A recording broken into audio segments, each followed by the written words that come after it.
উত্তরবঙ্গকে বাঙালি মুক্ত করা হবেই, একেবারে ভিডিও পোস্ট করেই হুমকি দিচ্ছেন রাজবংশী নেতা। মানে এই বাংলা থেকেই বাঙালি খেদায়ের ডাক। এই নেতার ভিডিও ভাইরাল হতে পুলিশের তরফ থেকে সুমোটো মামলা করা হয়েছে। পুলিশ ইতিমধ্যেই যাবতীয় ব্যবস্থা গ্রহণ করবেন আশা করছেন অনেকেই। প্রথমে নেতাজিকে নিয়ে একের পর এক বিতর্কিত মন্তব্য, তারপরে এই বাঙালি খেদায়ের ডাক। অনেকেই প্রশ্ন তুলছেন, তাহলে প্রথমে গিয়ে কি শক্ত হাতে হালটা না ধরাতেই এই নেতার দুঃসাহসটা বেড়ে গেছিল? বিরোধীরাও যখন এই প্রশ্ন তুলছেন, ঠিক সেই সময় একেবারে কড়া অবস্থান রাজ্য সরকারের তরফ থেকে। মুখ্যমন্ত্রী পরিষ্কার করে দিয়েছেন, নেতাজিকে অপমান করলে বরদাস্ত করা হবে না। পুলিশকে নির্দেশ দিয়েছেন অবিলম্বে গ্রেপ্তার করতে হবে। পাশাপাশি নেতাজি কেন্দ্রিক আরও এক সিদ্ধান্ত রাজ্য সরকারের। কথা দিছি উত্তরবঙ্গ থাকি বাঙালি মুক্ত করিব, এবং ভাটিয়া উত্তরবঙ্গ থাকিয়া খুঁজি খুঁজি বাড়ি গড়িয়া দক্ষিণবঙ্গ থেকে ভুটান খাই যাচ্ছেন না, বাংলাদেশ থেকে ভুটান খাইছেন, ভুটান খায় বেড়ামো। উত্তরবঙ্গ থাকিয়া জলপাইগুড়ি থাকিয়া ধূপগুড়ি থাকিয়া ডাইকুমারি দুরামারি নাতুয়া ভান্ডানি সেই ঠাকুরপাট শালবাড়ি থেকে যত ভাটিয়া আছে সব বন্ধ করার পালাও। রাজবংশীদের হয়ে মাঠে নামা তৃণমূল ঘনিষ্ঠ এই নেতার বিরুদ্ধে মামলা রুজু করেছে পুলিশ, কিন্তু সেটাই কি যথেষ্ট? বিরোধী এবং স্থানীয় শাসক নেতারাও বলছেন, বাংলা অথবা দেশের অখণ্ডতা বিনষ্টের চেষ্টা দেশদ্রোহিতারই সমান।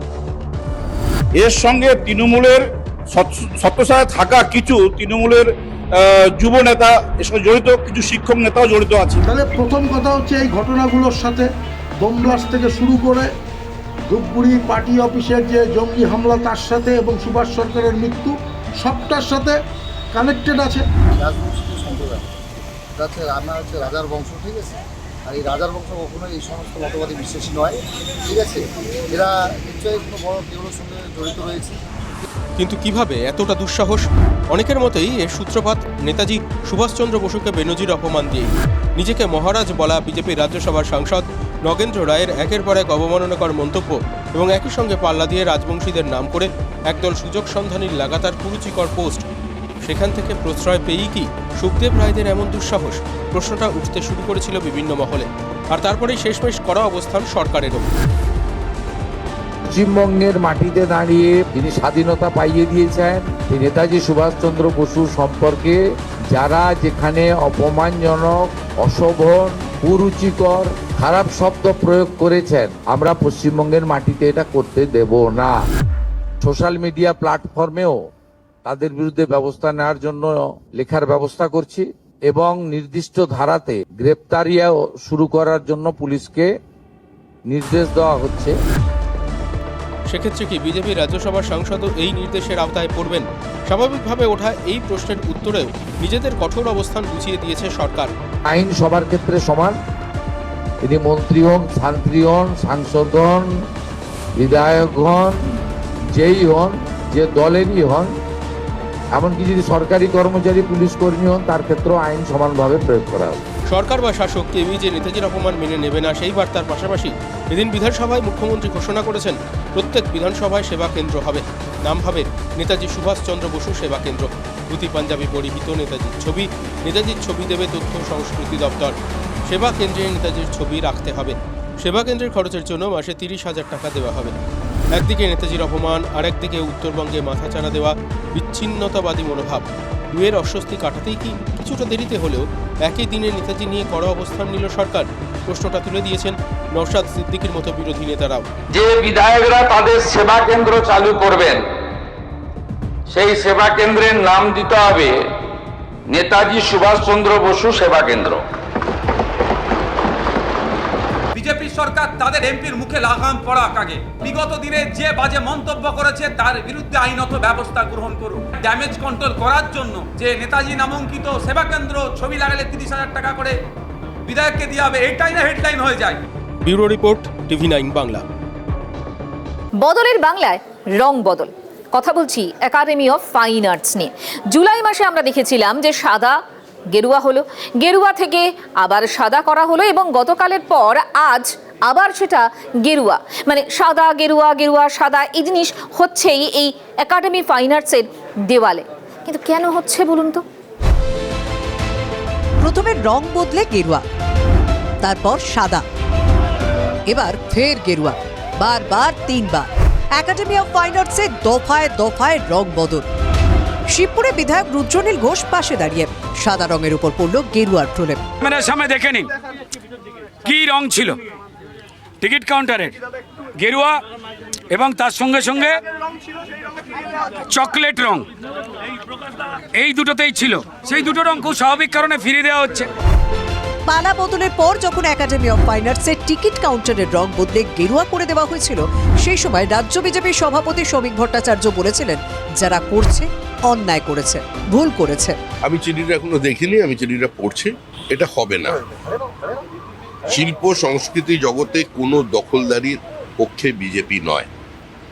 তারা একটু অতি বিজেপি হয়ে পড়েছে, তাদের পার্টি নিয়ন্ত্রণ করে দেবে। বিজেপির রাজ্য সভাপতি শ্রমিক ভট্টাচার্য মহাশয়ের কাছে এরা সমস্ত ইতিহাসকে লুকিয়ে তাকে ভুল বুঝিয়ে তারা বিভিন্ন রকম বার্তা পাঠাবার চেষ্টা করেছে।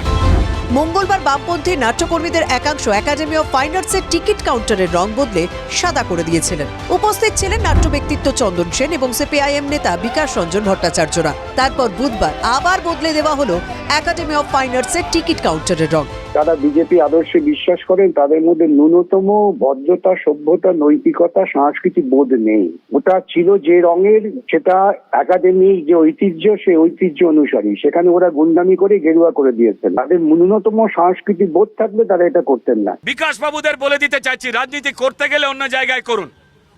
আপনি নাট্য শিল্পী সেজেছিলেন, সমস্ত মনে আছে। আর বাকি ওখানেরা যে শিল্পীরা ছিলেন তারা হতে পারেন শিল্পী, কিন্তু রাজনৈতিকভাবে সিপিআইএম এর হয়ে প্রচার করেন, প্রকাশ্যে করেন এবং মিছিলে নামেন, অর্থাৎ তারা সিপিআইএম এর সক্রিয় কর্মী। সব মিলিয়ে বারবার একাডেমি অফ ফাইন আর্টসের রং বদল নিয়ে তুঙ্গে তরজা। সুজয় পালের রিপোর্ট, TV9 বাংলা। দিল্লিতে ছাত্র বিক্ষোভ নিয়ে প্রথমবার মুখ খুললেন অমিত শাহ। তিনি বলছেন সরকার পক্ষ সংসদে বিবৃতি দিতে প্রস্তুত, কিন্তু বিরোধীরা তারাই সংসদ অচল করে রেখেছেন। অন্যদিকে রাহুল গান্ধী আবার অমিত শাহের পদত্যাগ দাবি করেছেন। नीट आंदोलन के छात्र प्रदर्शन पर सभी प्रकार की चर्चा करने के लिए सरकार तैयार है और चर्चा के लिए समय सुनिश्चित किया जाए और विपक्ष तैयार हो जाए।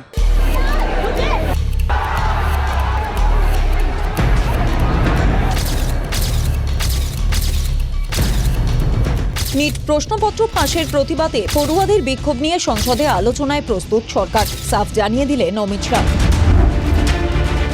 যন্ত্রমন্ত্রে আন্দোলনকারীদের ওপর পুলিশের অত্যাচারের অভিযোগ তুলে কেন্দ্রীয় স্বরাষ্ট্রমন্ত্রীর বিবৃতির দাবিতে সরব বিরোধীরা।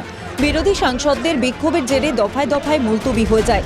They were beaten, they were tear gas, they were shot with pellet guns.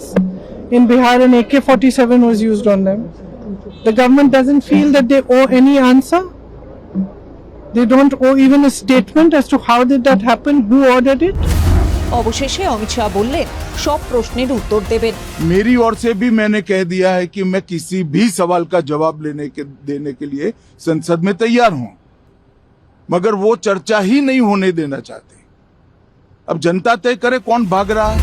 সংসদে আলোচনার জন্য সময়ও বেঁধে দিলেন শাহ, চ্যালেঞ্জও ছুড়ে দিলেন বিরোধীদের উদ্দেশ্যে। आप एक पत्र 2 बजे तक लिख कर दे दीजिए स्पीकर साहब को, 3 बजे से चर्चा चालू कर देंगे और कल 3 बजे मैं जवाब दे दूंगा सारी चीजों का। এরপরও বিরোধীরা নিজেদের অবস্থানে অনড়। কেন্দ্রীয় স্বরাষ্ট্রমন্ত্রীর পদত্যাগের দাবি তুলেছেন Rahul Gandhi. We're not interested in him giving us a lecture or a discussion. We're interested in one simple thing. Did Mr. Amit Shah give this order to shoot our children, or did he not? If he did, he should resign because he's culpable. And if he did not, he should resign. আজকে গত 20 দিন ধরে তিনি হাউসে আসছেন না কেন? দেশের প্রধানমন্ত্রী হাউসে আসছেন না কেন? কথা তো এটাই হয়েছিল যে নিটের আলোচনার পর দিল্লির যে ছাত্রদের উপর হামলা, এবং আক্রমণ, টিয়ার গ্যাস থেকে পেলেট গান চালানো, সে নিয়ে বিস্তারিত আলোচনা হবে এবং সেখানে হোম মিনিস্টার ক্ল্যারিফাই করবে। তো আজকে নিটের আলোচনা শেষ হয়েছে, প্রায় 10-12 দিন হয়ে গেল। অন্যদিকে নিট কেলেঙ্কারির পরে দেশের তৎকালীন শিক্ষামন্ত্রী ধর্মেন্দ্র প্রধানকে অপসারণের দাবিতে আন্দোলনের পর এবার ককরোচ জনতা পার্টির লক্ষ্য গ্রামের স্কুলগুলির উন্নয়ন। সেই লক্ষ্যেই 15ই অগস্ট থেকে কর্মসূচি শুরু করেছে তারা। সিজেপির প্রতিষ্ঠাতা অভিজিৎ দীপকে এই কাজে এগিয়ে আসার ডাক দিয়েছেন অভিভাবকদের। গ্রামের স্কুলগুলির কি অবস্থা, পরিষেবা কেমন মেলে তা নিয়ে তাঁদেরই রিপোর্ট দিতে বলেছেন। আর এই সব কিছুর মধ্যেই রিল ইনফ্লুয়েন্সার মুহূর্তের মধ্যে সাফল্য পাওয়ার আকাঙ্ক্ষার যুগে তরুণ প্রজন্মকে শর্টকাটের পথে না হাঁটার পরামর্শ দিয়েছেন প্রধানমন্ত্রী নরেন্দ্র মোদী। और मैं खास करके युवा पीढ़ी से आग्रह करूंगा, रील का जमाना है, सोशल मीडिया में इन्फ्लुएंसर आपको खींच के कहीं कहीं ले जाते हैं। इस शॉर्टकट के युग में भी एक बात हम जरूर याद रखें, रेलवे स्टेशन पे लिखा हुआ होता है, तो वहां लिखा होता है shortcut will cut you short. और अगर शॉर्टकट के रास्ते से भी कहीं बाहर निकलना है तो मैं नौजवानों को कहूंगा, आपको जिसका भी पसंद हो ऑटोबायोग्राफी जरूर पढ़ें। Bureau report, TV9 Bangla. বিদেশি অনুদান সংশোধনী বিলের ক্ষেত্রে তাড়াহুড়োর পথে হাঁটল না কেন্দ্রীয় সরকার। বিলটি আপাতত যৌথ সংসদীয় কমিটিতে পাঠানো হয়েছে। আজকে লোকসভায় ধ্বনি ভোটের মাধ্যমে এই সিদ্ধান্ত নেওয়া হয়েছে। নিশ্চয়ই মনে আছে আপনাদের, এই বিলের বিরুদ্ধে বারবার প্রতিবাদে সরব হয়েছিলেন বিরোধী দলের সাংসদদের একটা বড় অংশ। সংখ্যালঘুদের নিশানা করতেই নাকি এই বিল আনা হয়েছে, এমনটাই অভিযোগ করেন অখিলেশ যাদব। इसके खिलाफ में हम पूरे विपक्षी लोग हैं। ये तो स्वागत करने की जगह में विरोध कर रहे हैं। বাদল অধিবেশনে সংসদে সাবধানী কেন্দ্র। বিরোধীদের প্রবল আপত্তির মাঝে আপাতত বিদেশি অনুদান সংশোধনী বিল নিয়ে খানিকটা পিছল সরকার। বুধবার লোকসভায় বিলটিকে সরাসরি যৌথ সংসদীয় কমিটিতে পাঠানোর প্রস্তাব দেন স্বরাষ্ট্র প্রতিমন্ত্রী। श्री नित्यानंद राय जी, मैं माननीय गृह मंत्री जी की ओर से प्रस्ताव करता हूं कि विदेशी अभिदाय विनियमन संशोधन विधेयक 2026 को दोनों सभाओं की संयुक्त समिति को सौंपा जाए। জেপিসিতে পাঠানো সরকারি প্রস্তাব লোকসভায় ধ্বনি ভোটে পাশ হয়ে যায়। প্রস্তাব অনুযায়ী 31 জন সদস্যের যৌথ সংসদীয় কমিটিতে লোকসভা থেকে 21 জন এবং রাজ্যসভা থেকে 10 জন থাকবেন। বিলটির বিভিন্ন দিক খতিয়ে দেখে শীতকালীন অধিবেশন সংসদে রিপোর্ট দেবে। কেন্দ্র বিলটি জেপিসিতে পাঠালেও লোকসভার বিরোধীরা বিলটিকে সম্পূর্ণভাবে ফিরিয়ে নেওয়ার দাবিতে সরব হয়। This legislation is clearly for targeting NGOs and minority institutions, those who are doing good work. One side, RSS getting complete donation from the foreign countries. On one side, RSS getting. On the other side, government is trying to target the minorities and NGOs. The government should withdraw this bill. The government should withdraw this bill. We demand for the withdrawal bill.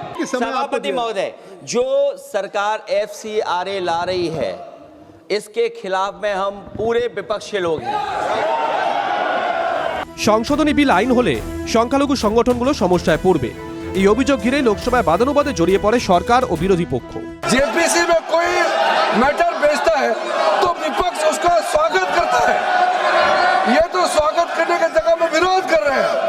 तो अफसोस की बात है, कोई minority को target नहीं है। ये पूरा देश को सुरक्षित रखने के लिए नियम बना रहा है।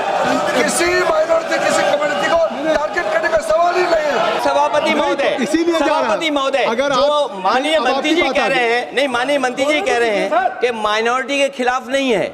माननीय मंत्री जी बताएं, आज तक जो बिल लाए हैं बिना माइनॉरिटी के खिलाफ कौन सा बिल लेकर के आए आप? ফরেন কন্ট্রিবিউশন রেগুলেশন আইন বা সংক্ষেপে FCRA সংশোধনী বিলটি গত 25শে মার্চ লোকসভায় পেশ হয়। তারপর থেকে বিলটি ঝুলে আছে। এই বিলে ঠিক করে দেওয়া হয়েছে কারা বিদেশি অনুদান পেতে পারে আর কি পরিস্থিতিতে পেতে পারে। কোনো সংস্থা বা ব্যক্তি যদি বিদেশি অনুদান গ্রহণের অনুমতি হারায়, তবে তাদের সম্পত্তি, স্কুল, হাসপাতাল কিংবা উপাসনালয় একটি নির্দিষ্ট কর্তৃপক্ষের হাতে চলে যেতে পারে। এই প্রক্রিয়াটি হবে আদালতের পর্যালোচনা ছাড়াই। এখানেই বিরোধীদের মূল আপত্তি। যদিও কেন্দ্রের দাবি, বিদেশি অনুদানের ক্ষেত্রে আরও স্বচ্ছতা আর জবাবদিহি নিশ্চিত করতেই এই সংশোধনী আনা হয়েছে। দাবি পাল্টা দাবি যাই থাক, সংশোধনী বিলটিকে জেপিসিতে পাঠিয়ে আপাতত সংসদের ভেতরে বিতর্কে ইতি টেনেছে কেন্দ্র। Bureau report, TV9 Bangla. ভারতের মাটিতে ভারতের পরিচয়পত্র ব্যবহার করে ভারত বিরোধী ছক। 31শে জুলাইয়ের পর 12ই অগস্ট বেঙ্গল এসটিএফ এর বড়সড় সাফল্য। জালে 2 পাক জঙ্গি। বর্ধমানের পর এবার হাবড়া। রানা রব পাক জঙ্গি গ্রেফতার এবং তার বিরুদ্ধে অভিযোগ যে পাক গুপ্তচর সংস্থার হয়েও চরবৃত্তি করত এই রানা রব। স্বাধীনতা দিবসের আগে বড় সাফল্য বেঙ্গল এসটিএফ এর। এবার হাবড়া থেকে গ্রেফতার পাকিস্তানের গুপ্তচর সংস্থা আইএসআই এর এজেন্ট রানা ওরফে ওয়াহাব। পাকিস্তানের ফয়সালাবাদের বাসিন্দা রানা রৌফ নেপাল সীমান্ত হয়ে বাংলায় ঢোকে। ভারতে এসে ভুয়ো পরিচয়পত্র তৈরি করে তপসিয়ার ঠিকানায়। এই সেই building 5C Topsia second link, এখানে এসে তার এইখানে অ্যাড্রেস পাওয়া গেছে এবং এসআইআর এর সময় সে যাবতীয় নথিপত্র ভেরিফিকেশন করেছিল, জাল নথি তৈরি করেছিল এখানে বসবাসের জন্য। রানা ওরফে ওয়াহাব আলম ভুয়ো পরিচয়পত্র তৈরি করে বন্ধু মোহাম্মদ ইজাজের তপসিয়ার ঠিকানায়। নেপালে ওয়াহাবের সঙ্গে আলাপ তপসিয়ার মোহাম্মদ ইজাজের। এসআইআর চলাকালীন গত বছর শেষের দিকে তপসিয়ায় আসে ওয়াহাব। সে সময় প্রায় 1 মাস তপসিয়ায় ছিল রানা রৌফ। এসআইআর প্রক্রিয়ায় ওয়াহাবের ভুয়ো পরিচয়পত্রের তথ্য যাচাই হয়। ये बंदा यहाँ रहता नहीं है, पहले यहाँ रहता ही नहीं है, वो पैसा खा के यहाँ प्रूफ बनवाया है, पैसा खिला के। और उसका बनो है रमजानी का बनो है इजाज भाई। हाँ, मोहम्मद इजाज। वो अपना प्रूफ बोला मेरा भाई है, हम उसको कितना मरतबा बोले भी ये गलत कर रहे हो तुम। ভুয়ো পরিচয়পত্র তৈরির অভিযোগে মোহাম্মদ ইজাজকে গ্রেফতার করা হয়েছে। 2 বার তপসিয়ায় ইজাজের বাড়িতে এসেছিল রানা রৌফ ওরফে ওয়াহাব। কিন্তু কেন বারবার নেপাল হয়ে এদেশে ঢুকেছিল সে? এসটিএফ এর দাবি সেনা ও রেলের তথ্য পাকিস্তানের গুপ্তচর সংস্থা আইএসআই কে পাচার করত রানা রৌফ। হাবড়ায় গিয়েছিল এই সন্দেহভাজন পাক চর। কেন? কারণ একটা বিষয় কিন্তু একটা স্পষ্ট, হাবড়া থেকে বনগাঁ সীমান্ত অর্থাৎ পেট্রাপোল সীমান্ত আবার ঘোজাডাঙ্গা সীমান্ত দুটোই খুব কাছাকাছি। বাংলাদেশ থেকে আরও কী কী কানেকশন আছে সেগুলো পুলিশ খতিয়ে দেখছে। এর সঙ্গে আর কে কে এসেছিল, শুধু ইনি একাই এসেছিলেন, এর সঙ্গে আরও কয়েকজন ছিল, এদের কি উদ্দেশ্য ছিল, এই সমস্ত বিষয় খতিয়ে দেখা হচ্ছে। গোয়েন্দাদের সন্দেহ বাংলাদেশে পালানোর ছক ছিল রানা রৌফের। তবে ওপারে পালানোর আগেই তাকে গ্রেফতার করল এসটিএফ। গোয়েন্দাদের দাবি নেপাল সীমান্ত হয়ে বাংলায় ঢুকেছিল রানা, আর তারপরই ভারতের ঠিকানা ব্যবহার করে ভারত বিরোধী ছক। 12ই অগস্টের আগে 31শে জুলাই বর্ধমান থেকে গ্রেফতার হয় পাক জঙ্গি হামিম মণ্ডল। ঝাড়খণ্ড থেকে গ্রেফতার হয় হামিমের বান্ধবী অর্পিতা সরকার। পরে হামিমের আরও এক সঙ্গী আদিত্যকে গ্রেফতার করে এসটিএফ। মুখ্যমন্ত্রীকে হত্যার ছক ছিল জঙ্গিদের। আর এবার হাবড়া থেকে এসটিএফ এর জালে আইএসআই এজেন্ট। আগের সরকার তোষণ, মৌলবাদের কাছে আত্মসমর্পণ এবং ব্লক ভোটের স্বার্থে নিজের নির্বাচনী কেন্দ্রকে পাকিস্তান বলতেও কুণ্ঠাবোধ করে। বাম জমানায় যা ছিল সেফ প্যাসেজ, এখন সেফ হোম। বাংলা চিরকালই একটা সেফ প্যাসেজ। কেন? বাংলার যে নিচের দিকে যে বঙ্গোপসাগরীয় অঞ্চল, দ্বীপাঞ্চল, এই জায়গায় কিন্তু কোনো প্রহরা নেই। ওই জাহাজ আছে, তারা সবসময় থাকতে পারে না, সেখানে জাহাজ নেই। ভারতবর্ষের আভ্যন্তরীণ নিরাপত্তা পশ্চিমবঙ্গের রাজনৈতিক দলগুলোর জন্য, যারা বিরোধিতা করেন প্রগতিশীলেরা, তাদের জন্য কম্প্রোমাইজড হয়ে যাচ্ছে। সেটা আর হবে না। Bureau report, TV9 Bangla. স্বাধীনতা দিবসের আগে নাশকতার ছক পাকিস্তানের। নিশানায় ফোর্ট উইলিয়ামও কি? ইতিমধ্যে বেঙ্গল এসটিএফ হাবড়া থেকে এক জঙ্গিকে গ্রেপ্তার করেছে। সূত্র বলছে তার কাছ থেকে মিলেছে ভারতীয় সেনার পূর্বাঞ্চলীয় সদর দপ্তরের ছবি, video, map.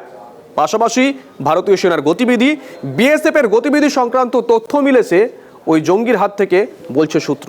Central state agency both are working together. Central IB, state IB, BSF intelligence, state intelligence, STF, CID, local police, local BSF, all are working together. इसलिए ये सब आ रहा है आपका सामने। বদলের বাংলায় নাশকতার ছক বানচাল। একের পর এক জঙ্গি ধরা পড়ছে। 31শে জুলাই বর্ধমানে গ্রেফতার পাক জঙ্গি হামিম মণ্ডল। আর 12ই আগস্ট হাবড়া থেকে গ্রেফতার আইএসআই এজেন্ট রানা রৌফ। 2 সপ্তাহে রাজ্যে জালে 2 জঙ্গি। সন্দেহ এখানেই, স্বাধীনতা দিবসের আগে বড়সড় নাশকতার ছক পাকিস্তানের। আইএসআই এজেন্টের গ্রেফতারিতে চাঞ্চল্যকর তথ্য এসটিএফ এর হাতে। রৌফের থেকে উদ্ধার ফোর্ট উইলিয়ামের ছবি, ভিডিও, ম্যাপ। ভারতীয় সেনা, বিএসএফ এর গতিবিধি সংক্রান্ত তথ্য মিলেছে ধৃতের কাছে। গোয়েন্দাদের দাবি রৌফকে রেলের গুরুত্বপূর্ণ তথ্য সংগ্রহের দায়িত্ব দেয় পাক আইএসআই। নাশকতা ঘটাতে স্লিপার সেলের দায়িত্বও দেওয়া হয়েছিল রানা রৌফকে। বিএসএফের মুভমেন্ট, ইন্ডিয়ান রেলওয়ে পোর্ট উইলিয়ামের ম্যাপ, মেবি 15 আগস্ট সামনে হয়তো কোনো হামলা করবে, সেই ম্যাপিংয়ে এদের মুভমেন্টে সুবিধা হয়, যাওয়া বেরোনো, এই জন্যে এইসব ম্যাপগুলো। বড়সড় নাশকতার ছক কষেছিল পাকিস্তান, তবে বেঙ্গল এসটিএফের তৎপরতায় সেই ষড়যন্ত্র ভেস্তে গেল। কিন্তু নজরদারির ফাঁক গলে কি করে বাংলায় ঢুকলো আইএসআই এজেন্ট? গোয়েন্দাদের দাবি পাকিস্তান থেকে প্রথমে নেপালে যায় রানা রউফ। সেখানে তপসিয়ার মোহাম্মদ ইজাজের সঙ্গে আলাপ হয় আইএসআই এজেন্টের। বিহারের রক্সোল থেকে কলকাতায় আসে রানা রউফ। তাই ইজাজ নেপালের একটি জুতো কারখানায় চাকরি করতো, আর সেই জুতো কারখানায় ওয়াব আলমের সঙ্গে তার পরিচিতি হয় এবং এই ওয়াব আলম ওরফে রানা রউফ তার সঙ্গে পরিচিতি সম্পর্কে ওয়াব আলম এই ইজাজের যাবতীয় তথ্য ঠিকানা নিয়ে তার নামে ভুয়ো আধার কার্ড, ভুয়ো ভোটার কার্ড তৈরি করে। এই ইজাজ কিন্তু ওয়াব আলমকে এখানে নিয়ে এসেছিল, 1 মাস এখানে ছিল এবং এসআইয়ের প্রক্রিয়া চলছিল। রানা রউফ পাকিস্তানি, আর তপসিয়ার থেকে যাকে বলা হচ্ছে অ্যাকচুয়ালি এ পাকিস্তানি না ইন্ডিয়ান সেটা এখনও নির্দিষ্ট করে বলা যাচ্ছে না, এই কারণে কারণ এর পরিচয়, এটা নামটাও বাড়িয়েছে, নামটাও এটা বাড়িয়ে নতুন নথি তৈরি করেছে। এসটিএফ এর দাবি আইএসআই এর অন্তত 5 অপারেটরের সঙ্গে যোগাযোগ ছিল রাউফের। বাংলাদেশ, শ্রীলঙ্কা, নেপালে থাকা পাক গুপ্তচরদের তথ্য রয়েছে ধৃত আইএসআই এজেন্টের নোটবুকে। গোয়েন্দা সূত্রে খবর 2012 থেকে কলকাতায় আসা যাওয়া ছিল পাক জঙ্গি রানা রউফের। ইজাজকে দাদা হিসেবে পরিচয় দিয়েই তপসিয়াতেও ঘাপটি মেরেছিল, কিন্তু এসআইআর হতেই ধরা পড়ার ভয় পালিয়ে যায়। তককে তককে হাবড়া থেকে সেই আইএসআই এজেন্টকেই গ্রেফতার করলো বেঙ্গল এসটিএফ। আগে বাইরের রাজ্যের পুলিশ এসে এগুলো অ্যাকশন নিত, এনআইএ নিত, এসটিএফ কাশ্মীর নিত, এসটিএফ আসাম নিত। পশ্চিমবঙ্গের পুলিশকে করতে দেওয়া হতো না, এরা কম্পিটেন্ট পুলিশ। এখন পশ্চিমবঙ্গ পুলিশকে করতে দেওয়া হচ্ছে, তাই আপনাদের সামনে এগুলো আসছে এবং এই ক্র্যাকডাউনের কাজ চলবে, কন্টিনিউ চালানো হবে এবং কঠিন কঠোরভাবেই এটা চলবে। পাক গুপ্তচর রানা রউফ ও তপসিয়ার ইজাজ দুজনকেই 14 দিনের পুলিশ হেফাজতের নির্দেশ দিয়েছে আদালত। ধৃত আইএসআই এজেন্টের সঙ্গে জড়িত আর কারা, জাল গোটাচ্ছে Bengal STF. Bureau report, TV9 Bangla. বিধানসভায় তাকে দেখে নিজের আসন ছেড়ে দাঁড়িয়েছিলেন মুখ্যমন্ত্রী শুভেন্দু অধিকারী। রতুয়ার সেই বিধায়ককে নাকি নিজের গড়েই চোর স্লোগান শুনতে হলো। তার নাম সমর। তাই বিষয়টা খুব তাড়াতাড়ি শেষ হলো না। ঋতব্রত শিবিরের এই বিধায়ক বিক্ষোভকারীদের দিকে তেড়ে গেলেন এবং এই অশীতিপরের সঙ্গে বিজেপি নেতার কথায় রীতিমতো থানা চত্বর সরগরম হয়ে উঠল।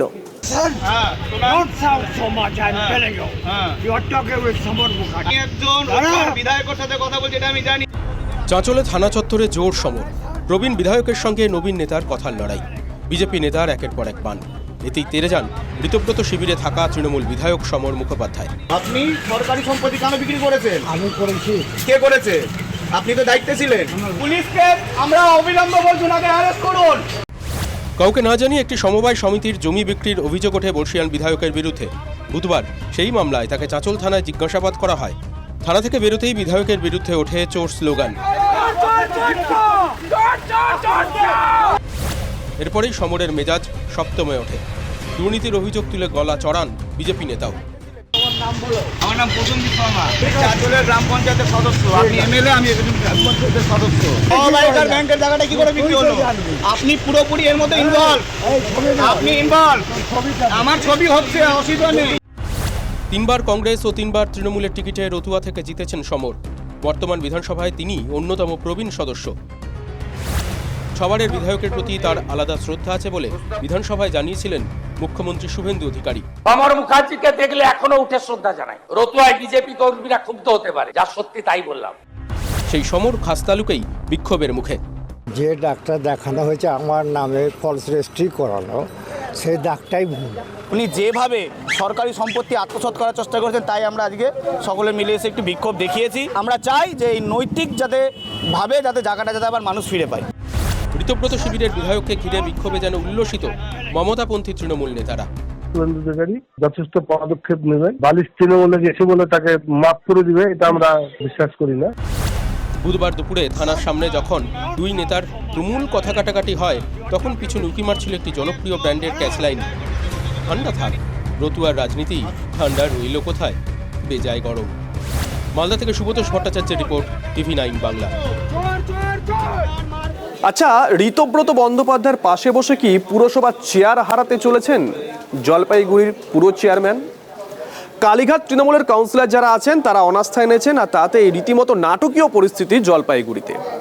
চেয়ারম্যান অবশ্য এনাদেরকে বলছেন এনারা বিজেপির একটা অংশের সঙ্গে যুক্ত হয়ে আছেন, আর বিজেপি তারা অবশ্য তৃণমূলের দুই শিবিরকে একযোগে নিশানা করেছে। আমরা সবাই ঐক্যবদ্ধ এবং আমরা একসঙ্গেই থাকবো এবং আশা করি আমরা সাকসেস হব। ঋত শিবিরে যোগ দিয়ে পদ হারার মুখে, চেয়ার হারাবেন জলপাইগুড়ি পুরপ্রধান। কালীঘাট তৃণমূলের চ্যালেঞ্জ চেয়ারম্যানকে। জলপাইগুড়ি পুরসভায় দুই তৃণমূলের তুমুল কাজিয়া। নতুন শিবির তৈরি হওয়ার পর তখন এক এক করে বিধায়ক তৃণমূল নেতারা মমতা বন্দ্যোপাধ্যায়কে ছেড়ে ভিড়ছেন ঋতব্রত ক্যাম্পে। অনেকেই বলছেন কলকাতার বাইরে প্রথম কোনো পুরপ্রধান তখন বিধানসভায় গিয়ে ঋতব্রত বন্দ্যোপাধ্যায়ের সঙ্গে দেখা করেছিলেন। তিনি সৈকত চট্টোপাধ্যায়, জলপাইগুড়ি পুরসভার চেয়ারম্যান। ঋত স্পর্শের পরে তাকে সরাতে সক্রিয় হয়ে ওঠেন কালীঘাটপন্থী তৃণমূল কাউন্সিলররা। 25 আসন বিশিষ্ট জলপাইগুড়ি পুরসভায় 22 জন সদস্য তৃণমূলের, 2 জন কংগ্রেস এবং 1 জন সিপিএম কাউন্সিলর রয়েছেন। কালীঘাট তৃণমূলের সঙ্গে থাকা কাউন্সিলরদের দাবি তাদের পক্ষে আছেন অন্তত 15 জন কাউন্সিলর। সবাই আমরা মমতা বন্দ্যোপাধ্যায়ের সঙ্গেই রয়েছি। তিনি নির্দেশ পাঠিয়েছেন অবিলম্বে আমাদের চেয়ারম্যানকে পরিবর্তন করতে হবে। দিন কয়েক হলো পুরসভায় যাচ্ছেন না চেয়ারম্যান। সংখ্যাগরিষ্ঠ সদস্য তার সঙ্গে আছেন বলে দাবি সৈকত চট্টোপাধ্যায়। পুরপ্রধানের অভিযোগ বিজেপির একাংশের সঙ্গে হাত মিলিয়ে অনাস্থা এনেছেন দলেরই একাংশ। বিজেপির কিছু অংশ যুক্ত আছেন, এটা কিন্তু কালীঘাট তৃণমূল বলে যারা আসলে বলছেন তারা ঘোড়া ঝলে মাছ ধরার চেষ্টা করছেন। যারা তৃণমূলের কাউন্সিলর, তৃণমূলের চেয়ারম্যান, ঠিক আছে, সবাই দুর্নীতিতে নিমজ্জিত। সুতরাং এখানে তারা কাকে চেয়ারম্যানে বসালো না বসালো বিজেপি তাতে যায় আসে না। বিধানসভা ভোটের নিরিখে জলপাইগুড়ির সবকটি ওয়ার্ডেই এগিয়ে বিজেপি। এই প্রেক্ষাপটে তৃণমূলের দুই শিবিরের আকচা আকচিতে পুরসভা কতটা চলবে তা নিয়ে সংশয় শহরবাসীর একাংশ। এখন দেখার যে কালীঘাট শিবির না ঋতব্রত শিবির, কোন শিবিরের হাতে এই ক্ষমতা থাকে। Election Sanyal, TV9 Bangla, Jalpaiguri. পটল তুল্য পুলিশ, আরো ভালো করে বললে পটলকে তুল্য পুলিশ। ধনেখালি দাপুটের তৃণমূল নেতা পটল ওরফে সৌমেন ঘোষ, তার বিরুদ্ধে একাধিক অভিযোগ ছিল। মাফিয়াগিরি থেকে লোককে হুমকি দেওয়া, দুর্নীতি, নানান অভিযোগ ছিল। সেই সৌমেন ঘোষকে পুলিশ আজকে তোলে, তাকে গ্রেপ্তার করা হয়। আর তাকে যখন আদালতে পেশ করা হচ্ছিল তখন রীতিমতো দক্ষযজ্ঞ বেঁধে গিয়েছিল।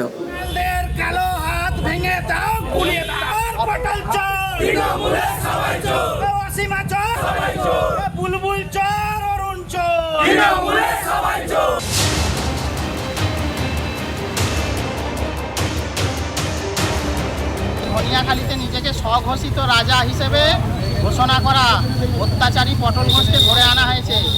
এই পটলকে নিয়ে রীতিমতো হুলস্থুল ধনেখালিতে। ধারে ভারে তিনি কিন্তু বেশ নাম করা সৌমেন ঘোষ ওরফে পটল। ধনেখালি পঞ্চায়েত সমিতির সহসভাপতি ছিলেন। তৃণমূলের ব্লক সভাপতি পদটিও আলু করে বসেছিলেন তিনি।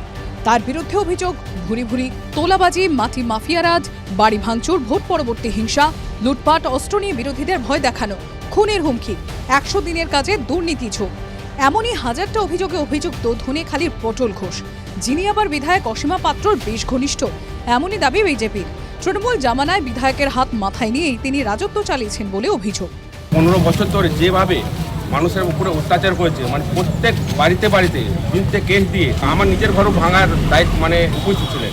এটা তো গেল শুধু ভাঙচুরের কেস, মানে আমাদের বিজেপির উপর অত্যাচারের কেস। এরপরে ধনিয়াখালী পঞ্চায়েত সমিতিতে যে দুর্নীতি হয়েছে সেই দুর্নীতির ফাইল খোলা হোক এবং পটল অসীমাকে চিরজীবনের মতো যাতে জেল হাজত হয় সেই ব্যবস্থা করা হোক। ধৃত নেতাকে আদালতে তোলার পথে রীতিমতো দক্ষযজ্ঞ চলে বুধবার। হাতে পটল নিয়ে ক্ষোভ বিক্ষোভ তো ছিলই, সঙ্গে হাতে হাতে ঘুরছিল ডিমো, ওঠে স্লোগান। প্রেজেন্ট ভ্যানে তোলার সময় হুড়োহুড়ি বেঁধে যায়।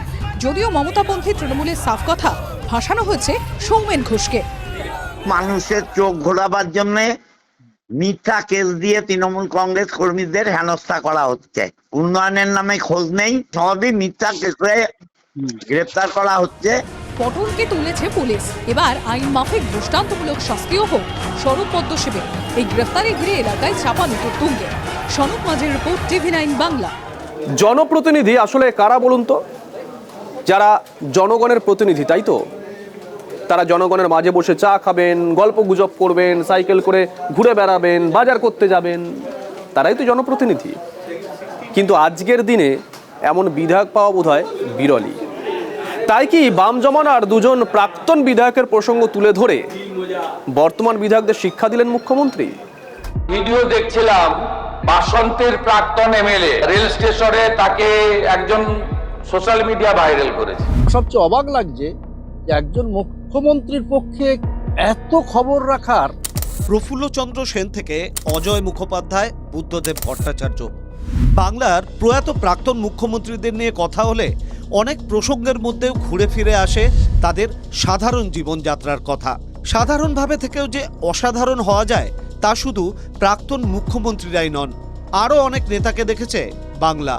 তাদের অন্যতম পূর্ব মেদিনীপুরের মহিষাদলের প্রাক্তন সিপিআই বিধায়ক দীনবন্ধু মণ্ডল, আর একজন বাসন্তীর প্রাক্তন আরএসপি বিধায়ক সুভাষ নস্কর।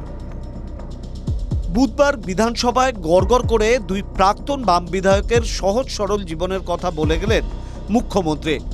ভিডিও দেখছিলাম, বাসন্তীর প্রাক্তন এমএলএ একজন সোশ্যাল মিডিয়া ভাইরাল করেছে। তাকে বলছেন যে সুভাষ দা আপনি এখানে প্রত্যেকদিন আসেন?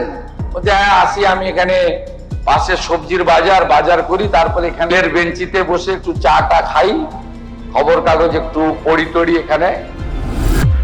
বাম জমানায় টানা 7 বার কোদাল বেলচা প্রতীকে বাসন্তী থেকে জিতেছেন সুভাষ, দুবারের সেচ মন্ত্রী। এখনো নিয়ম করে নিজের হাতে বাজার করেন প্রবীণ বামপন্থী নেতা। স্টেশনে গিয়ে চায় চুমুক দিতে দিতে এলাকার মানুষের ভালো মন্দের কথা ভাগ করে নেন। তার প্রসঙ্গ এদিন বিধানসভায় মুখ্যমন্ত্রী তুলে ধরায় অনুজের প্রতি আপ্লুত প্রাক্তন মন্ত্রী। এই খবরটুকু পর্যন্ত তিনি রাখছেন, এইটা দিয়ে তার পরিকর্মা আর তার দৃষ্টি এত তলার দিকেও আসে, এই জন্য তাকে অভিনন্দন, তাকে ধন্যবাদ। যখন কাথি পুরসভার চেয়ারম্যান শুভেন্দু অধিকারী, তখন তার সঙ্গে প্রথম আলাপ সুভাষের। 10 বছর সুভাষ আর বিধানসভার সদস্য নন, তবুও মুখ্যমন্ত্রী মনে রেখেছেন সুভাষদের মতো সহজেই হওয়া যায়। সে কথাই কি সহকর্মীদের বুঝিয়ে দিলেন শুভেন্দু অধিকারী? প্রদীপ্ত কান্তি ঘোষ ও দেবব্রত মণ্ডলের রিপোর্ট, TV9 বাংলা। পুজোর পরেই রাজ্যে পুরো ভোটের প্রস্তুতি, এবং তার আগে হাওড়া এবং কলকাতা পুরসভায় বেশ কিছু পুনর্বিন্যাস করা হলো এবং এই সংক্রান্ত জোড়া বিল পাশ হলো বিধানসভাতে। কলকাতা পুরসভার 144টি ওয়ার্ড এবার হয়ে গেল 209টি ওয়ার্ড।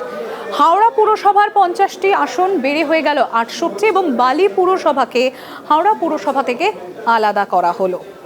রাজ্য সরকার বলছে জনবিন্যাস ভৌগোলিক পরিবর্তনকে সামনে রেখে, মানে সামঞ্জস্য রেখেই এই আসন বিন্যাস বা পরিবর্তন করা হয়েছে। আর বিরোধীরা কি বলছে?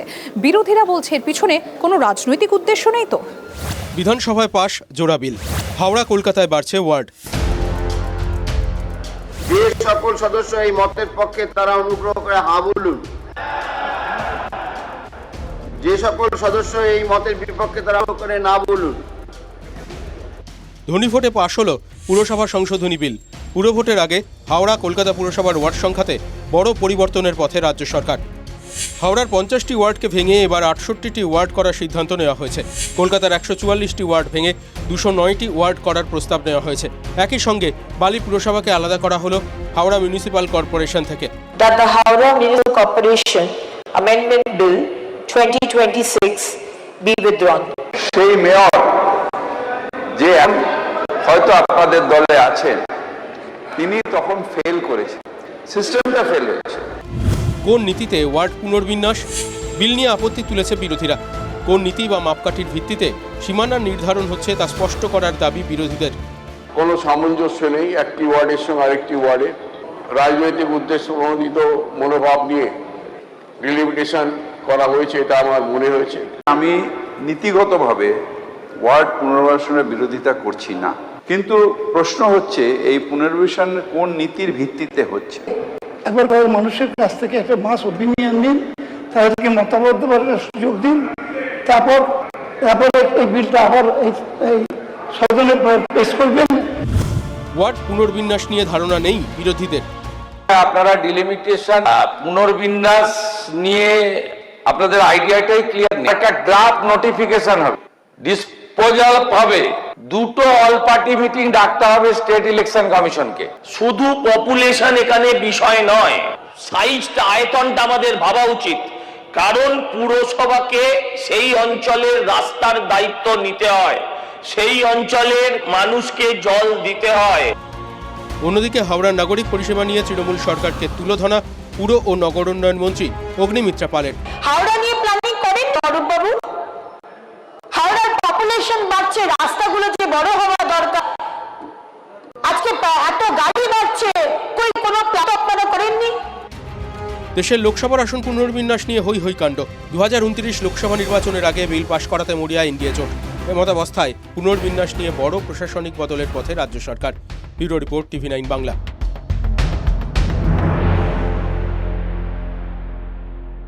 এই অঙ্ক মেলানো বেশ কঠিন। একটা স্কুলের কথা বলবো, বরং দুটো স্কুলের কথা বলি।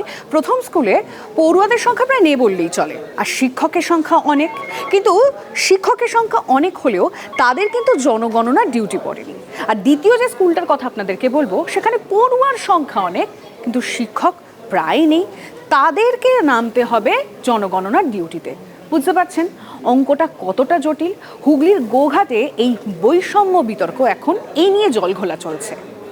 একদিকে স্কুল, আরেকদিকে জনগণনার মতো গুরুদায়িত্ব। শিক্ষকদের সামলাতে হবে দুটোই, কিন্তু সমস্যার শেষ নেই এতে, যার নমুনা ধরা পড়ল হুগলির গোঘাটে। গোঘাটের প্রত্যন্ত এলাকা মালিপুকুর প্রাথমিক বিদ্যালয়। এই গ্রামটি একদম প্রত্যন্ত, আর এখানে স্মার্ট ক্লাসরুম, যেখানে কম্পিউটারের মাধ্যমে ছাত্রছাত্রীদের শিক্ষা দেওয়া হয়। আর এই স্কুলে 35 জন ছাত্র, 2টি ক্লাসরুম এবং 2 জন কেবলমাত্র স্থায়ী শিক্ষক, 1 জন অস্থায়ী। আর এই 2 জন সরকারি স্থায়ী শিক্ষকেরই সেন্সাসের ডিউটি পড়েছে।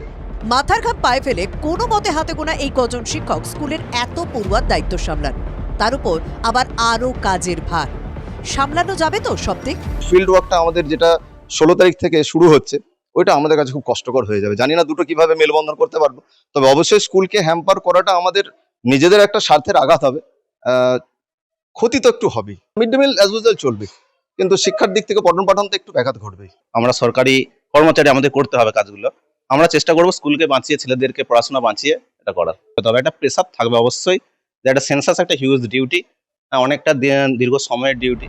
এই চাপের মধ্যে বিতর্ক বাঁধিয়েছে আরেক তথ্য, এলাকায় কাছাকাছি আরেকটি প্রাইমারি স্কুল রয়েছে, সেখানে কিন্তু ছবিটা উল্টো। দেওয়ানচক প্রাথমিক বিদ্যালয়, এখানে 3 জন শিক্ষক, 2 জন স্থায়ী এবং 1 জন অস্থায়ী, কিন্তু এইখান থেকে সেন্সাসের ডিউটি দেওয়া হয়নি। অথচ এইখানকার কিন্তু ছাত্র সংখ্যা কিন্তু একদমই কম, কেবলমাত্র 16 জন। শিক্ষকদের একাংশের প্রশ্নটা ঠিক এখানে, যে স্কুলে পড়ুয়া কম, চাপ অপেক্ষাকৃত কম, সেখানে কেন জনগণনার কাজের ভার পড়ল না কারোর ওপর? বর্তমানে আমরা 2 জন শিক্ষক আছি, 1 জন ছুটিতে আছে। ওনার পড়েছিল, কিন্তু শারীরিক অবস্থা খারাপ থাকার জন্য উনি ডিউটিটাকে পরিবর্তন করিয়ে দিয়েছেন, এখন অব্যাহতি পেয়েছে। 2 জন মাত্র স্থায়ী শিক্ষক মালিপুকুর স্কুলে, এবং 2 জনই জনগণনার দায়িত্বে। তাহলে ক্লাস ঠিক মতো হবে কি করে? জনগণনার কাজ করতে হবে, অবশ্যই জরুরি, এতে কোনো দ্বিমত নেই, কিন্তু পড়ুয়াদের কথাটা ভাবার দরকার। ঘুরছে এই প্রশ্ন। তন্ময় বৈরাগীর রিপোর্ট, TV9 বাংলা। স্বাস্থ্যকেন্দ্রের গভীর অসুখ। শিলদা প্রাথমিক স্বাস্থ্যকেন্দ্রে মাত্র 10টা বেড, আর ভিড় উপচে পড়ছে রোগীর। অবস্থা দেখলে আঁতকে উঠতে হয়। কোনো রোগী মেঝেতে শুয়ে, কোনো রোগী আবার হাতে স্যালাইনের চ্যানেল নিয়ে ঘুরে বেড়াচ্ছেন বাইরে।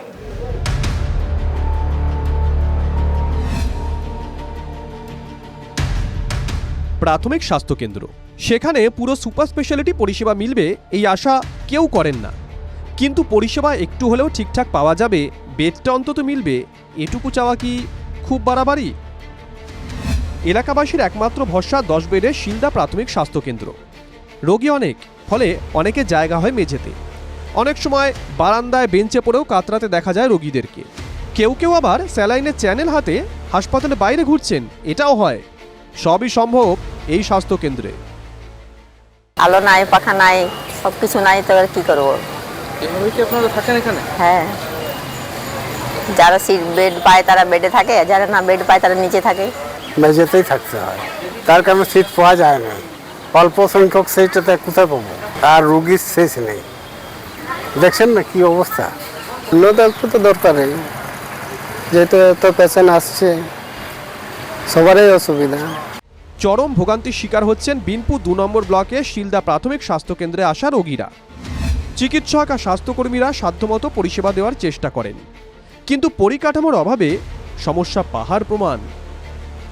বিষয়টি জানা প্রশাসনেরও। বিনপুরের বিধায়ক প্রণত টুডু কিছুদিন আগে এই হাসপাতাল পরিদর্শন করে গেছেন। তিনি স্বীকার করে নিয়েছেন স্বাস্থ্যকেন্দ্রে পরিকাঠামোগত বেশ কিছু ত্রুটি রয়েছে, কাজ অনেক বাকি, দ্রুত পদক্ষেপ করা হবে আশ্বাস তার। কবে এই পরিকাঠামোর উন্নত করা হবে সেই দিকেই তাকিয়ে রয়েছেন গোটা শিলদা যে গ্রামীণ হাসপাতালে চিকিৎসা করাতে আসা রোগী ও রোগীর পরিজনেরা। শিলদা থেকে তন্ময় নন্দী, TV9 বাংলা। এখন হাসপাতালে যাওয়ার কথা শুনলেই এলাকার লোকজন ভয় পেয়ে যান, তার কারণ হাসপাতালে যাওয়ার যে রাস্তা, সেই রাস্তার পরিস্থিতি এতটাই খারাপ। ঝাড়গ্রাম মেডিকেল কলেজ এবং হাসপাতালের সামনের রাস্তার ছবিটা আপনাদের দেখাবো।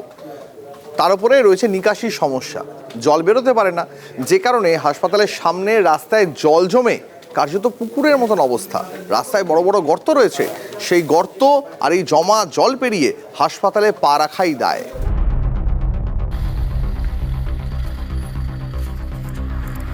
ঝাড়গ্রাম মেডিকেল কলেজ ও হাসপাতালে ঢোকার পথ এটা, এমন দশা। ঝুঁকি নিয়ে যাতায়াত করা ছাড়া গতি নেই। অসুস্থ হয়ে পড়লে আগে চিন্তা হাসপাতালে পৌঁছতে গিয়ে প্রাণ টানা চলে যায়। অভিযোগ বহুদিন ধরে এই হাল পথে, কিন্তু এত গুরুত্বপূর্ণ রাস্তার দিকে কোনো নজর দেওয়া হয়নি বিগত সরকারের আমলে। অত্যন্ত গুরুত্বপূর্ণ রাস্তা, হসপিটালে প্রচুর অ্যাম্বুলেন্স যাতায়াত করে, প্রচুর লোক যাতায়াত করে। এখানে কি হচ্ছে, দোকান আছে, তারপরে গাড়ি দাঁড়িয়ে থাকে, ফলে যাতায়াতে অত্যন্ত অসুবিধা হচ্ছে, আর জল জমে থাকে। রাস্তা তো দখল করে রেখেছে, দোকানদাররা দখল করে রেখেছে। একটা ড্রেনের জায়গা আছে, ড্রেন নাই।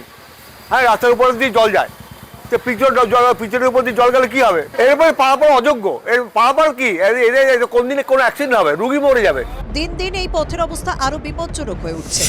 সমস্যা জটিল করে তুলেছে নিকাশি ব্যবস্থার অভাব। এত পেশেন্ট গাড়ি যদি ডেলিভারি হয়, তাদের তো খুব অসুবিধা হচ্ছে।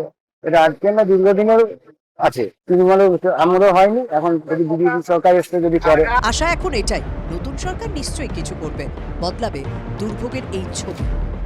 টোটো থেকে শুরু করে অ্যাম্বুলেন্স প্রত্যেককেই কষ্ট করে এইভাবে জলের উপর দিয়েই তাদেরকে হাসপাতালে পৌঁছতে হয়। কবে এই রাস্তা সারাই হবে সেই আশাতেই প্রহর গুনছেন ঝাড়গ্রামবাসী। ঝাড়গ্রাম থেকে তন্ময় নন্দী, TV9 বাংলা। একদিন নয়, এক সপ্তাহ নয়, এমনকি এক মাসও নয়, পশ্চিম বারুইপুরের হরিহরপুরের বাসিন্দারা জলবন্দী থাকেন বছরে 6 মাস। ভাবুন অবস্থাটা। জমা জলের সঙ্গে তাদের বাড়িতে ঢুকে যাচ্ছে পোকামাকড়, এমনকি সাপ পর্যন্ত। তাদের অভিযোগ, প্রশাসনকে বারবার জানিয়েও কোনো লাভ হয়নি। এখনও কোনো মুক্তির পথ তারা খুঁজে পাচ্ছেন না। আমরা দাঁড়িয়ে রয়েছি দুর্ভোগের গ্রাউন্ড জিরো, অর্থাৎ জল যন্ত্রণার ভোগ করতে হয় এখানকার বাসিন্দাদেরকে।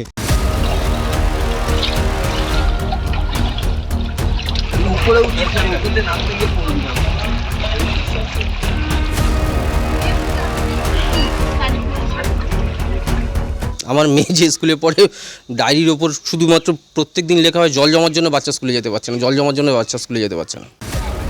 বারুইপুর পশ্চিম বিধানসভার হরিহরপুর এবং মল্লিকপুর গ্রাম পঞ্চায়েত তৃণমূল পরিচালিত এই দুই এলাকার হাল এমনই, দুর্ভোগ রোজ নামচা। বৃষ্টি একটু বাড়লেই কিন্তু সেই জলের পরিমাণ আরও বাড়তে থাকে। এই জল রীতিমতো পুরো ঘরের মধ্যে ঢুকে যায়, আর সেই অবস্থার মধ্যেই এখানকার বাসিন্দারা যারা রয়েছেন তাদেরকে সেই জমা জল, সেই নোংরা জল, আর তার মধ্যে তাদেরকে সন্তান সন্ততি নিয়ে বসবাস করতে হয়। বৃষ্টি হলেই জল জমে যায়, অনেকটা করে জল জমে যায়, যেতে খুব সমস্যা হয় আমাদের। তারপরে প্রতি বছর একটু করে পরিষ্কার করে দেয়, আবার দেয় না। এই যে সামনে পরিষ্কার ঠিকঠাক করে না, খাল জল তো পাস একদমই হয় না। বারুইপুর পশ্চিম বিধানসভা কেন্দ্রের অন্তর্গত হরিহরপুর গ্রাম পঞ্চায়েতের ডিহি মদন মল্ল বলে যে গ্রাম আছে, গোটা এলাকা কিন্তু কার্যত বলা যেতে পারে রাস্তায় জল জমে থাকে, আর সেই কাদা জলের উপর থেকেই মানুষকে যাতায়াত করতে হয়। 4-5 महीना तक থাকে এই রকমে गिर जाता है बच्चा लोग, और हम भी गिर जाते हैं 2-3 बार। প্রথমত খাল কাটায় না, খালে আবর্জনা পড়ে পড়ে ভর্তি। এই রাস্তাঘাটে বাচ্চা নিয়ে স্কুলে আমাদের যেতে প্রচুরই অসুবিধা হয়। সাপ তো আছে, সাপ আছে, জোঁক আছে, সবই আছে আমাদের এখানে। জলের নামেই আতঙ্কিত এলাকার মানুষ। বিপদ পিছু ছাড়ছে না, দুর্ঘটনা লেগেই থাকে। পড়ে গিয়ে ও হাত পা প্রচুর ভেঙেছে। এই রাস্তা শুধু জল নয় তো, স্লিপ হয়ে গেছে। তো এটা 6 মাসের মানে 6 মাস আমাদের জল থাকে। দুদিকে নালা থাকলে একটু তাহলে রাস্তা তো ভালো থাকবে, নাহলে আজকে রাস্তা করছেন 2 মাসে পরে রাস্তা ভেঙে ভেঙে যাচ্ছে। এই পুরো এলাকার জল রেল লাইনের তলার পোল থেকে একটা ইনকমপ্লিট করা খালের উপর ছেড়ে দিচ্ছে। এটা লাস্ট 20 বছর ধরে হচ্ছে। 6 মাস পুরো এলাকাটা জলের তলায় থাকছে। এমন কোনো দপ্তর নেই যার কাছে আমরা জানাইনি, সবাইকে আমরা জানিয়েছি, কিন্তু কারোর কাছ থেকে এখনো পর্যন্ত কোনো সমাধান পাইনি। জল যন্ত্রণা নিয়ে সোচ্চার বিজেপিও। তাদের সাফ কথা, 15 বছরে কি করেছে তৃণমূল এলাকার জন্য? বিধায়ক তথা বিধানসভার প্রাক্তন অধ্যক্ষ কি চোখ বন্ধ করেছিলেন? জবাব দিতে গিয়ে বিধায়ক অবশ্য অতীতের দিকে তাকাতে নারাজ।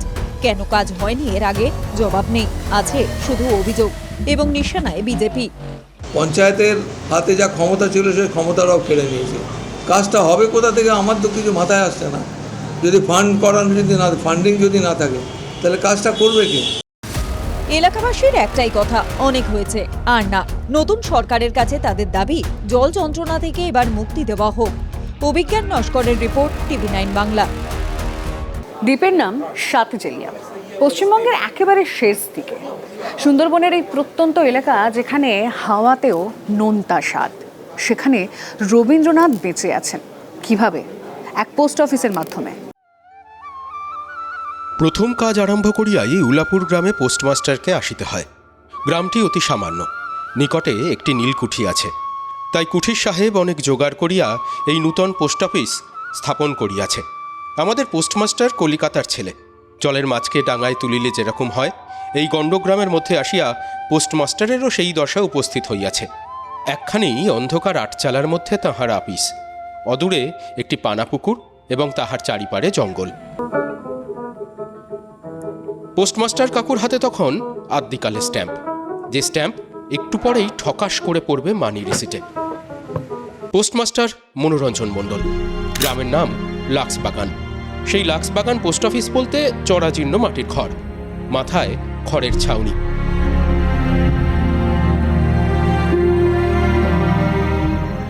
সেই পোস্ট অফিসে কাঁপা কাঁপা হাতে এই মাত্র সই করলেন তিনি টাকা জমা করতে এসেছিলেন। টাকা জমা হলে ব্যাংকের পাসবুকগুলো পাশের টেবিলে এগিয়ে দিলেন পোস্টমাস্টার। সেখানে বসে পিয়ন মনু সিং।